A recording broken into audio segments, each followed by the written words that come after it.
त्या ठिकाणी संपन्न होत असलेला ढुमसे परिवारातील पंचवतार उपहार व त्यानिमित्ताने होत असलेली ही छोटीशी धर्मसभा.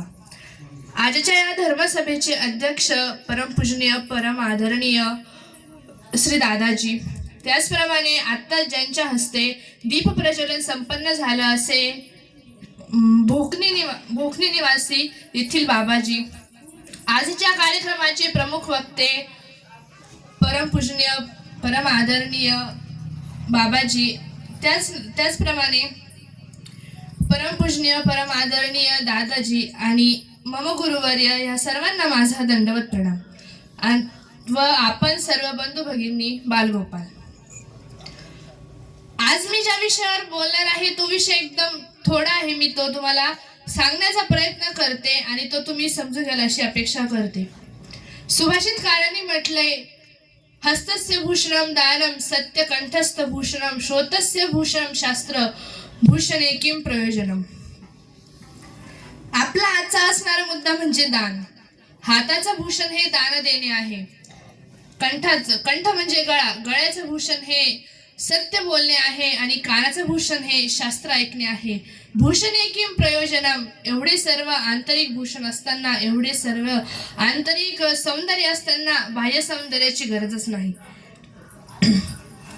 हाताचं भूषण दान देणे आहे आणि हाताचं अजून एक सर्वात उत्तम भूषण म्हणजे हे हात जो प्रभू चरणों में वंदन किया करे, म्हणजे हे दोन्ही हात जोडून आपण परमेश्वराला वंदन करतो.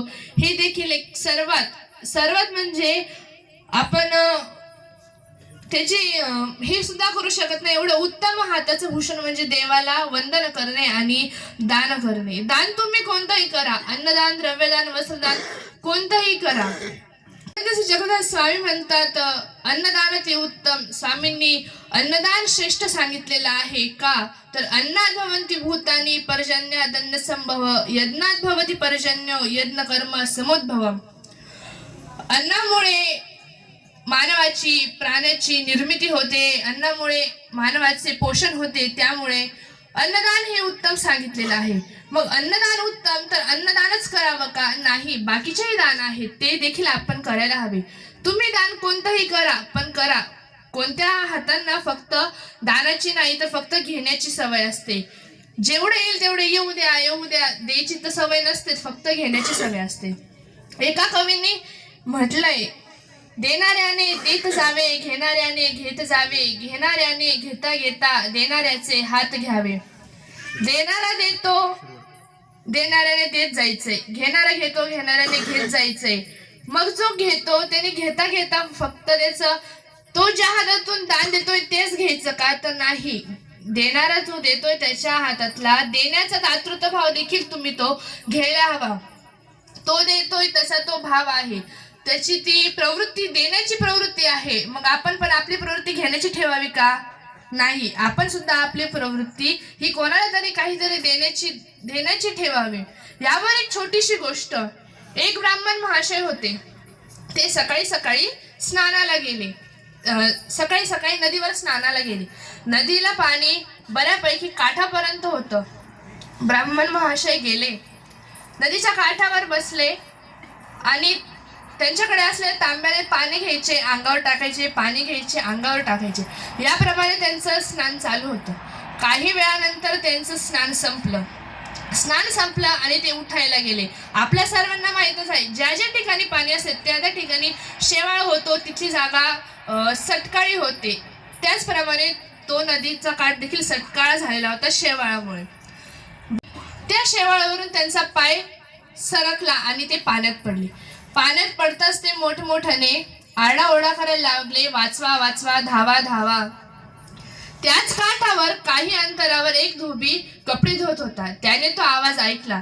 त्याला वाटले कोणीतरी पाण्यात पडले असावे, कोणीतरी मदतीची हाक मारत आहे, आपण जायला हवे. धोब्याने त्याच्या हातातलं काम सोडलं आणि तो त्या आवाजाच्या दिशेने निघाला. एकमेका सहाय्य करू अवघे धरू सुपंथ, म्हणजे एकमेकाला सहाय्य करणे हा आपला धर्म आहे. त्याप्रमाणेच तो धोबी त्या आवाजाच्या दिशेने निघाला. त्या काठावर आला. त्याने बघितले एक व्यक्ती पाण्यात बुडत आहे, नाकातोंडात पाणी चाललं आहे. धोबेने त्या व्यक्तीला हात केला, तुमचा हात द्या. ब्राह्मणाने नाही दिला. पुन्हा धोबी बोलला, तुमचा हात द्या. तेव्हा देखील ब्राह्मणाने हात समोर नाही केला, पण सहज धोबीच्या तोंडातून निघून गेले की माझा हात धरा म्हणून. एवढं म्हणताच ब्राह्मणांनी झटकन हात धरला आणि ते काठावर आले. काठावर आले, बसले, नाकातोंडातलं पाणी देऊन गेलं, शांत झाले. धोब्याच्या मनात एक विचार आला, आपण यांना हात द्या म्हणलं, एकदा नाही दोनदा बोललो हात द्या, दिला नाही. आपण फक्त एकदाच बोललो माझा हात धरा, त्यांनी लगेच हात धरला. काय असावं? म्हणून धोब्याने त्यांना प्रश्न केला, तुम्हाला एक विचारू? ब्राह्मण म्हणाले, विचारा, तुम्ही माझा जीव वाचवला, विचारा, काय प्रश्न विचारा, मी सांगतो तुम्हाला.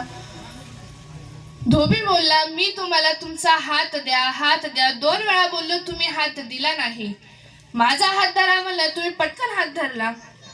तेव्हा ब्राह्मण म्हणाले, अरे मी ब्राह्मण आहे, आम्हाला देण्याची नाही तर घेण्याची सवय असते. म्हणजे बघा, जीवाची पर्वा न करता त्यांना फक्त एवढंच आठवलं की आपल्याला घेण्याची सवय आहे, देण्याची सवय नाही. आणि आजचा जो हा पंचवतार उपहार होत आहे तो घेण्याच्या प्रवृत्तीत नाही तर देण्याच्या प्रवृत्तीत होत आहे. आमचे ढोमशे बाबा आम्हाला त्यांच्या परीनं फुलाची पाकळी काही ना काही दान करतच असतात. मी ईश्वराचरणी प्रार्थना करेल त्यांच्या हातून अशी क्रिया घडत राहावी. त्यांचा हा पंचवतार उपहार स्वामी स्वीकार करतील. दंडवत प्रणाम.